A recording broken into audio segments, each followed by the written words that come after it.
नए नए स्पीड गाना सुनने के लिए हमारा यूट्यूब चैनल को सब्सक्राइब करें और बाजू में घंटी का निशान वाला बटन को दबाना ना भूलें ताकि मैं ऑनलाइन आऊं तो आपका भी घंटी बजे।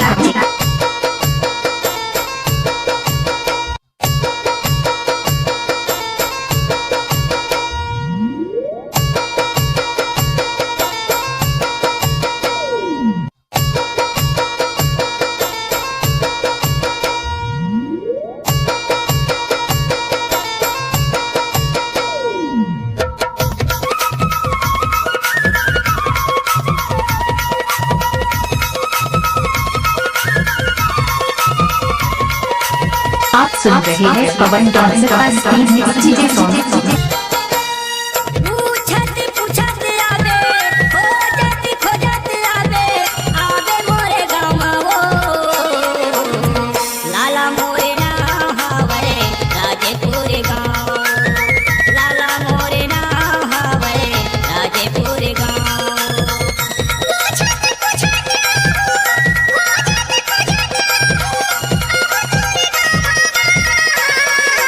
आप सुन रहे हैं पवन डांसर का speed mix DJ song.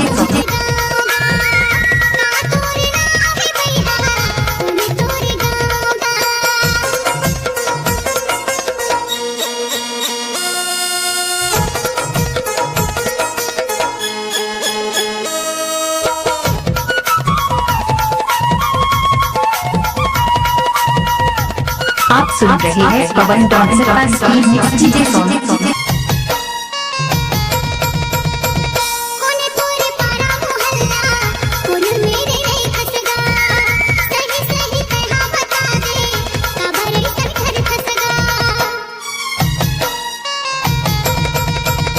Shiv के मंदिर हावे मोरे घर के आगू माँ, किराना दुकान खोले मनसा भाई बाजू माँ।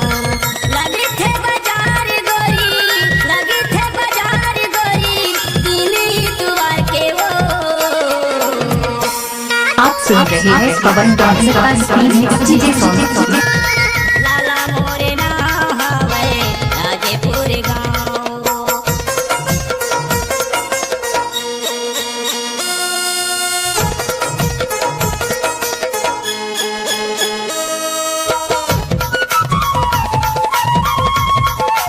आप सुन रहे हैं पवन डांसर का स्पीड मिक्स डीजे सॉन्ग।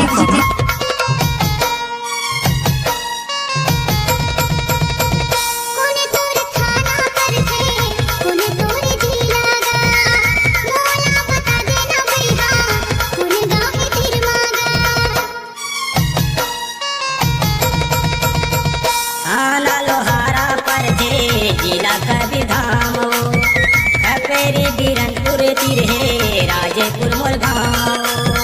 लाला पूना दूनो भाई, लाला पूना दूनो भाई, गीत गाथन संग मावो।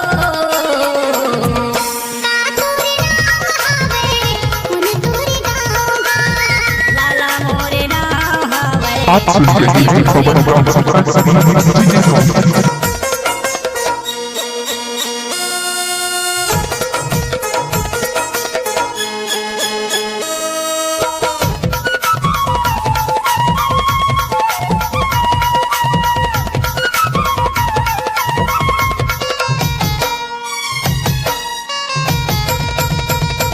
लोड कर ले तोर मोबाइल माँ, ले ले मोरे नंबर वो 999354 आवे 190 वो।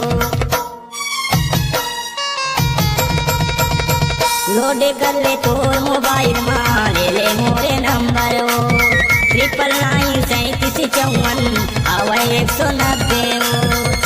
आप सुन रहे हैं पवन डांसर का स्पीड मिक्स डीजे सॉन्ग।